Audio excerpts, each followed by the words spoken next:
SK super TMT, the long life TMT. ನೋಡಿ, ಈ ಮಧ್ಯಪ್ರಾಚ್ಯ ಯುದ್ಧದಿಂದಾಗಿ ದಿನದಿಂದ ದಿನಕ್ಕೆ ಭಾರತದ ಮೇಲೆ ವ್ಯತಿರಿಕ್ತ ಪರಿಣಾಮಗಳು ಬೀರ್ತಾನೆ ಇದೆ. ಪೆಟ್ರೋಲ್ ಡೀಸೆಲ್ ಏರಿಕೆಯೂ ಅದರ ಒಂದು ಭಾಗ ಅಷ್ಟೇ. ನಿತ್ಯ ಒಂದಲ್ಲ ಒಂದು ಸಂಕಷ್ಟಗಳು ಉದ್ಭವ ಆಗ್ತಾನೇ ಇದೆ. ಬೆಲೆ ಏರಿಕೆಯಿಂದಾಗಿ ಜನರು ಒಂದಲ್ಲ ಒಂದು ವಿಚಾರಕ್ಕೆ ಈಗ ಪರದಾಡುವ ಪರಿಸ್ಥಿತಿ ಬಂದ್ಬಿಟ್ಟಿದೆ. ಈಗಾಗಲೇ ಪೆಟ್ರೋಲ್ ಡೀಸೆಲ್ ಬೆಲೆ ಈಗ ತಾನೇ ನೋಡಿದ್ರಿ ಜಾಸ್ತಿ ಆಗಿದೆ. ಗ್ರಾಹಕರ ಜೇಬಿಗೆ ಕತ್ತರಿ ಬಿದ್ದಿದೆ. ರಾಜ್ಯದಲ್ಲಿ ಕೆಲವರು ಈ ದರ ಏರಿಕೆ ಬದಲು ನಮಗೆ ವಿಷ ಕೊಟ್ಬಿಡಿ ಅನ್ನೋದಕ್ಕೆ ಶುರು ಮಾಡಿದ್ದಾರೆ. ಈ ಪರಿಸ್ಥಿತಿ ಬೆಂಗಳೂರಲ್ಲಿ ಮಾತ್ರ ಅಲ್ಲ, ಎಲ್ಲ ಕಡೆ. ಇನ್ನು ಕೆಲವರು ಮೋದಿಗೋಸ್ಕರ ಸಹಿಸ್ಕೋತೀವಿ, ದೇಶದ ಒಳಿತಿಗೋಸ್ಕರ ಅಲ್ವಾ ಇದನ್ನೆಲ್ಲ ಮಾಡ್ತಾ ಇರೋದು ಅಂತಲೂ ಅಂತಾ ಇದ್ದಾರೆ. ಸೊ ಹಾಗಾಗಿ ಪೆಟ್ರೋಲ್ ಡೀಸೆಲ್ ಅಭಾವದ ನಡುವೆ ಈಗ ಗ್ಯಾಸ್ ಪ್ರಾಬ್ಲಮ್ ಕೂಡ ಜಾಸ್ತಿ ಆಗ್ತಾ ಇದೆ. ಹಾಸನ ಸೇರಿದಂತೆ ರಾಯಚೂರು ಮುಂತಾದ ಕಡೆಯಲ್ಲೆಲ್ಲ ಈ ಗೃಹ ಬಳಕೆ ಸಿಲಿಂಡರ್ಗೋಸ್ಕರನೂ ಕೂಡ ಜನ ಪರದಾಡ್ತಾ ಇದ್ದಾರೆ.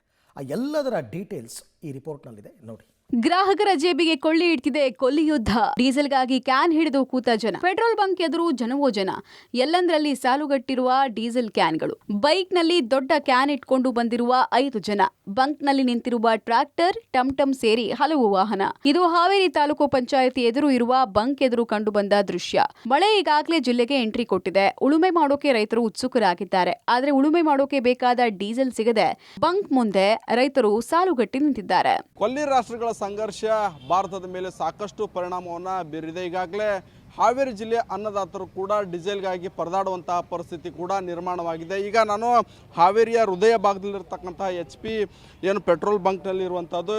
ರೈತರು ಹಾವೇರಿ ಜಿಲ್ಲೆಯ ಮುಂಗಾರು ಮಳೆ ಹೆಚ್ಚಾಗಿರೋ ಹಿನ್ನೆಲೆಯಲ್ಲಿ ಈಗಾಗಲೇ ಬಿತ್ತನೆಗೆ ಕೂಡ ಸಿದ್ಧತೆಯನ್ನು ಮಾಡ್ಕೊಂಡಿದ್ದಾರೆ. ಆದರೆ ಏನು ರೈತರ ಡೀಸೆಲ್ಗೆ ಅಂದರೆ ಕ್ಯಾನ್ ತೊಗೊಂಬಂದರೆ ಡೀಸೆಲ್ ಕೊಡ್ತಾ ಇಲ್ಲ, ಮತ್ತು ಸರಿಯಾದ ರೀತಿಯಂಥ ಪೂರೈಕೆಯಲ್ಲಿ ಕೂಡ ವ್ಯತ್ಯಯ ಆಗಿರೋ ಹಿನ್ನೆಲೆಯಲ್ಲಿ ರೈತರು ಕಳೆದ 2 ದಿನಗಳಿಂದ ಕೂಡ ಪರದಾಡ್ತಿದ್ದಾರೆ. ಗ್ರಾಮೀಣ ಭಾಗದ ಎಲ್ಲ ಪೆಟ್ರೋಲ್ ಬಂಕ್ಗಳಲ್ಲಿ ಕೂಡ ನೋ ಸ್ಟಾಕ್ ಅನ್ನೋ ಬೋರ್ಡನ್ನು ಹಾಕಿರುವಂಥದ್ದು. ಹೀಗಾಗಿ ಹಾವೇರಿಯಲ್ಲಿ ನಗರಕ್ಕೆ ಬಂದು ಈಗಾಗಲೇ ರಾತ್ರಿ ಡೇ ಕ್ಯಾನನ್ನು ಇಟ್ಕೊಂಡು ಈಗ ಕ್ಯೂ ಮೂಲಕ ಹಾಕಿಸ್ಕೊಂತ, ಅಂದರೆ ಈಗಾಗಲೇ ಸರ್ಕಾರ ಕೂಡ ಆದೇಶ ಮಾಡಿರುವಂಥದ್ದು ಯಾವುದೇ ರೀತಿಯಾದಂಥ ಕ್ಯಾನ್ಗಳಿಗೆ ನೀವು ಡೀಸೆಲನ್ನು ನೀಡಬಾರ್ದು ಅನ್ನೋ ಆದೇಶವನ್ನು ಮಾಡಿದ್ದು. ಹೀಗಾಗಿ ರೈತರು ಯಾವ ರೀತಿ ಬಿತ್ತನೆ ಕಾರ್ಯವನ್ನು ಮಾಡಬೇಕು, ಟ್ರ್ಯಾಕ್ಟರ್ ತಂದರೆ ಇಲ್ಲಿಗೆ ಹಾಕಿಸಿದ್ರೆ 1000 ರಿಂದ 1500 ರೂಪಾಯಿ ಖರ್ಚಾಗುತ್ತೆ ಅನ್ನೋ ಮಾತನ್ನು ಹೇಳ್ತದ್ದು. ಆದರೂ ಕೂಡ ಕೆಲವು ರೈತರು ಅನಿವಾರ್ಯವಾಗಿ ಟ್ರ್ಯಾಕ್ಟರ್ಗಳನ್ನೇ ಬಂಕಿಗೆ ತೆಗೆದುಕೊಂಡು ಬರುವಂತಹ ಪರಿಸ್ಥಿತಿ ಕೂಡ ಹಾವೇರಿ ಜಿಲ್ಲೆಯಲ್ಲಿ ನಿರ್ಮಾಣವಾಗಿದೆ. ಕೃಷಿ ಚಟುವಟಿಕೆಗೆ ಇಂಧನ ಸಿಗ್ತಿಲ್ಲ ಅಂತ ವಿಜಯನಗರ ಜಿಲ್ಲೆಯ ಹಳಗಲಿ ಪಟ್ಟಣದ ಇಂಡಿಯನ್ ಬ್ಯಾಂಕ್ನಲ್ಲೂ ರೈತರು ಕ್ಯೂ ನಿಂತಿದ್ದಾರೆ.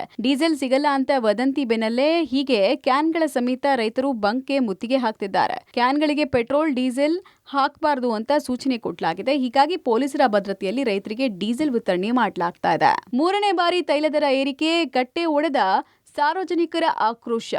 ಕೇಂದ್ರ ಸರ್ಕಾರ 3ನೇ ಬಾರಿಗೆ ಪೆಟ್ರೋಲ್ ಮತ್ತು ಡೀಸೆಲ್ ದರ ಏರಿಕೆ ಮಾಡಿದ್ದಕ್ಕೆ ಹಾಸನದಲ್ಲಿ ಸಾರ್ವಜನಿಕರ ಆಕ್ರೋಶ ವ್ಯಕ್ತ ಆಗ್ತಾ ಇದೆ. ಪ್ರಧಾನಿ ಮೋದಿ ಹೇಳಿದಕ್ಕೆ ಮಿತವ್ಯಯ ಮಾಡಲಾಗ್ತಿದೆ. ಆದ್ರೆ ಕೆಲಸಕ್ಕೆ ತೆರಳೋಕೆ, ಮಕ್ಕಳನ್ನ ಶಾಲೆ ಕಳಿಸೋಕೆ ಸೇರಿದಂತೆ ಬಹುತೇಕ ಕೆಲಸಗಳಿಗೆ ವಾಹನಗಳ ಬಳಕೆ ಅನಿವಾರ್ಯ ಇದೆ. ಯುದ್ಧದ ನೆಪದಲ್ಲಿ ಜನರಿಗೆ ಹೀಗೆ ಹೊರೆ ಹಾಕೋದು ಎಷ್ಟು ಸರಿ ಅಂತ ಕೇಳ್ತಿದ್ದಾರೆ.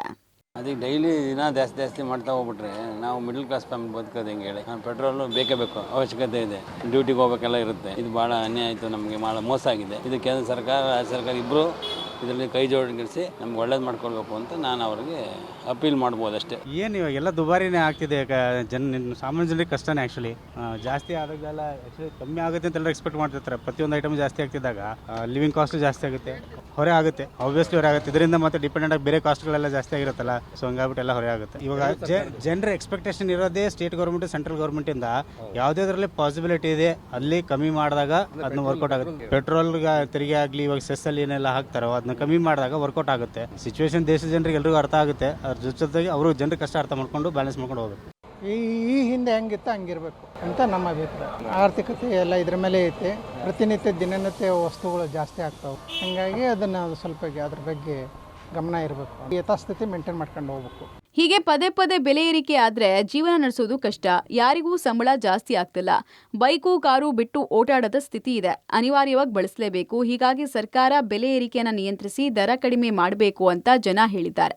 ಅಲ್ಲದೆ ಇದೇ ರೀತಿ ದರ ಏರಿಕೆ ಆದ್ರೆ ದಿನನಿತ್ಯ ಬಳಸುವ ವಸ್ತುಗಳು ಕೂಡ ಏರಿಕೆ ಆಗ್ಲಿದೆ. ಅದರ ಹೊರೆಯು ನಮ್ಮ ಮೇಲೆಯೇ ಬೀಳುತ್ತೆ ಅಂತ ಸವಾರರು ಆಕ್ರೋಶ ಭರಿತರಾಗಿದ್ದಾರೆ. ಜನಸಾಮಾನ್ಯರು ಹೊರೆ ಅಂತ ಕೇಳ್ತೀರ. ದಿನಕ್ಕೊಂದೊಂದು ದಿವಸ 1 ರೂಪಾಯಿ 2 ರೂಪಾಯಿ ಜಾಸ್ತಿ ಆದ್ರೆ ತಿಂಗಳ ಒಂದ್ಸಲ ಸಂಬಳ ತಾಳ ಡೈಲಿ ಬೈಕ್ ಇಲ್ಲ ಅಂದ್ರೆ ಓಡಾಡ ಮಾಡೋಕ್ಕೆ ಆಗಲ್ಲ ಪೆಟ್ರೋಲ್ ಇಲ್ಲ ಅಂತ. ಬೈಕ್ ಆಗಲಿ ಕಾರಲ್ಲಿ ಎಷ್ಟು ಅನಿವಾರ್ಯತೆ ಆಗಿದೆ ಅಂದರೆ ಒಂದೊತ್ತು ಊಟ ಇರ್ಬೋದು, ಬಟ್ ಬೈಕ್ ಇಲ್ದೇನೆ ಕೆಲಸ ಆಗೋದಿಲ್ಲ. ಈ ಥರ ಜಾಸ್ತಿ ಮಾಡಿದ್ರೆ ತುಂಬಾ ಕಷ್ಟ ಆಗುತ್ತೆ ಜನಸಾಮಾನ್ಯರಿಗೆ ಮಾತ್ರ. ಅದೇ 5 ರೂಪಾಯಿ ದಾಸಿ ಆಗಿದೆ ಅಂದರೆ ಈ ಥರನೇ ಆಯ್ತು ಅಂತಲೇ ತಿರ್ಗಾ ಒಂದು 5 ರೂಪಾಯಿ ದಾಸಿ ಮಾಡಲಿಕ್ಕೂ ಸಾಧ್ಯತೆ ಇರ್ಬೋದು. ಆದರೆ ನಮ್ಮಿಂದ ಏನು ಮಾಡ್ಲಿಕ್ಕೆ ಸಾಧ್ಯ ಆಗಲಿಲ್ಲ ಸರ್. ನಾವು ಕಡು ಬಡವರು, ನಮಗೆ ಆದ್ಯತೆ ಕೊಡಬೇಕು, ಸರ್ಕಾರದಿಂದ ಕೊಡ್ತಾ ಇಲ್ಲ.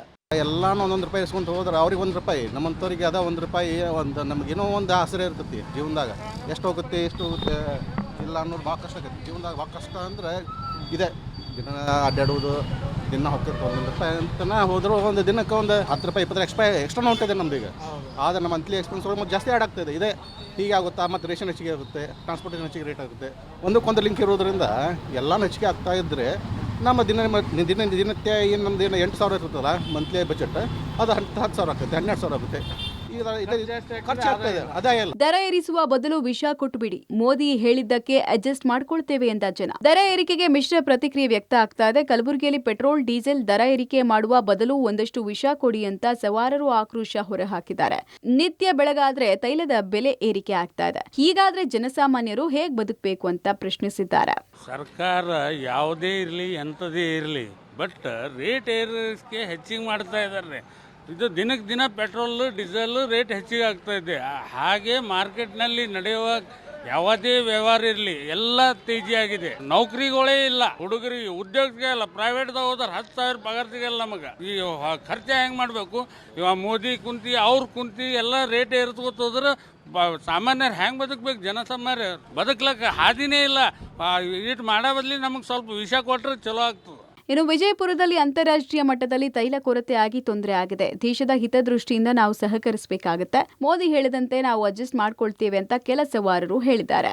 ಜಾಗತಿಕ ಮಟ್ಟದಲ್ಲಿ ತೈಲ ಬೆಲೆ ಹೆಚ್ಚಾಗಿದೆ, ಅನಿವಾರ್ಯ ಇದೆ. ನಮ್ಮ ದೇಶದ ಪ್ರಗತಿ ಸಲುವಾಗಿ ಮಾಡಬೇಕಾಗಿದೆ. ಜನಸಾಮಾನ್ಯರಾಗಿ ನಾವು ಇದಕ್ಕೆ ಸಪೋರ್ಟ್, ಸರ್ಕಾರಕ್ಕೆ ನಾವು ಏನಿದೆ ಕೋಆಪ್ರೇಟ್ ಮಾಡಬೇಕಲ್ವ. ಹೀಗಾಗಿ ನಮ್ಮದು ಇದಕ್ಕೇನು ಇದು ಇಲ್ಲ, ನಮ್ಮದು ತಕರಾರು ಏನಿಲ್ಲ. ದೇಶದ ಒಂದು ಪ್ರಗತಿಗಾಗಿ, ಉನ್ನತಿಗಾಗಿ ನಮ್ಮ ಸರ್ಕಾರ ಏನೋ ಒಂದು ಹೆಜ್ಜೆನ ತಗೋತಾ ಇದೆ. ಇದಕ್ಕೆ ನಾವು ಎಲ್ಲರೂ ತೊಂದರೆ ಆಗ್ತಾ ಇದೆ ಸರ್, ಆದ್ರೆ ತೊಂದರೆಯನ್ನು ನಾವು ಅನುಭವಿಸಬೇಕು. ಪೆಟ್ರೋಲ್ ಶಾಕ್ ನಡುವೆ ಗ್ಯಾಸ್ ಪ್ರಾಬ್ಲಮ್, ತಲೆ ಮೇಲೆ ಸಿಲಿಂಡರ್ ಹೊತ್ತು ತಂದ ಮಹಿಳೆಯರು. ಒಂದು ಕಡೆ ಹಾಸನದಲ್ಲಿ ಪೆಟ್ರೋಲ್ ಡೀಸೆಲ್ ಬೆಲೆ ಏರಿಕೆ ವಿರುದ್ಧ ಆಕ್ರೋಶ ವ್ಯಕ್ತವಾದ ಬೆನ್ನಲ್ಲೇ ಗೃಹ ಬಳಕೆ ಸಿಲಿಂಡರ್ಗಾಗಿ ಜನ ಮುಗಿಬಿದ್ದಿದ್ದಾರೆ. ಗಂಟೆಗಟ್ಟಲೆ ಕ್ಯೂ ನಿಂತರೂ ಕೂಡ ಸಿಲಿಂಡರ್ ಸಿಗ್ತಾ ಇಲ್ಲ. ಹಾಸನದ ಆಲೂರು ಪಟ್ಟಣದ ಭಾರತ್ ಗ್ಯಾಸ್ ಏಜೆನ್ಸಿ ಎದುರು ಗ್ಯಾಸ್ಗಾಗಿ ಕಾದು ನಿಂತ ಜನ ಏಜೆನ್ಸಿ ಮಾಲೀಕರ ವಿರುದ್ಧ ಹರಿಹಾಯ್ದಿದ್ದಾರೆ. ಸಿಲಿಂಡರ್ಗಾಗಿ ನೂಕುನುಗ್ಲು ಕೂಡ ಉಂಟಾಗಿದೆ. ತಲೆ ಮೇಲೆ ಸಿಲಿಂಡರ್ ಹೊತ್ತು ತಂದು ಏಜೆನ್ಸಿ ಸಿಬ್ಬಂದಿಗೆ ತರಾಟೆಗೆ ತೆಗೆದುಕೊಳ್ತಾ ಇದ್ದಾರೆ. ಬಾಗಿಲೇ ತೆಗೆದಿರಲ್ಲ, ಕ್ಯೂ ನಿಂತಿದ್ದೀವಿ. ಅವ್ರು ಹಳ್ಳಿಗೆ ಕಳಿಸ್ತಾರೆ, ಗಾಡೀಲಿ ಸಿಲಿಂಡರ್ ಕೊಟ್ಟು ಆಟೋವ ಕಾರ್ಡ್ ಇಸ್ಕೊತಾರೆ. ಕಾರ್ಡ್ ಇಸ್ಕೊಂಡಾದ್ಮೇಲೆ ಒಂದು ವಾರಕ್ಕೆ ತಂದು ಕೊಡೋರು. ಈಗ ಹೋದ್ರೆ ಕಾರ್ಡ್ ಇಲ್ಲ, ಆ ಡ್ರೈವರ್ ಯಾರು ಅಂತಾರೆ ನಮಗೆ ಗೊತ್ತಲ್ಲ ಅಂತಾರೆ. ಕಾರ್ಡ್ ಇಲ್ಲ ಅಂದ್ರೆ ಗ್ಯಾಸ್ ಕೊಡಲ್ಲ ಅಂತಾರೆ. ಇವ್ರು ದಂಧೆ ಮಾಡ್ತಾ ಇದ್ದಾರೆ. ಇಡೀ ಹಾಸನ ಜಿಲ್ಲೆಯಲ್ಲಿ ಆಲೂರು ತಾಲೂಕು ಬಿಟ್ಟರೆ ಇನ್ನೆಲ್ಲೂ ಇಂಥ ಸಮಸ್ಯೆ ಇಲ್ಲ. ಇಲ್ಲಿ ಅಧಿಕಾರಿಗಳು, ಉನ್ನತ ಅಧಿಕಾರಿಗಳು ಏನಿದ್ದಾರೆ ಇವರೆಲ್ಲ ಶಾಮೀಲಾಗಿ ಭಾರಿ ರೈತರನ್ನ ಗೋಳಿಕೆತ್ತಾ ಇದ್ದಾರೆ. ಒಟ್ಟಾರೆ ಕೊಲ್ಲಿ ಯುದ್ಧ ಎಲ್ಲೆಂದರಲ್ಲಿ ಕೊಳ್ಳಿ ಇಡ್ತಾ ಇದೆ. ಇದು ಇಲ್ಲಿಗೆ ಮುಗಿದು ಸಾಮಾನ್ಯ ದಿನಗಳು ಮತ್ತೆ ಬರಲಿ ಅಂತ ಜನ ಬೇಡ್ಕೊಳ್ತಾ ಇದ್ದಾರೆ. News desk, public TV.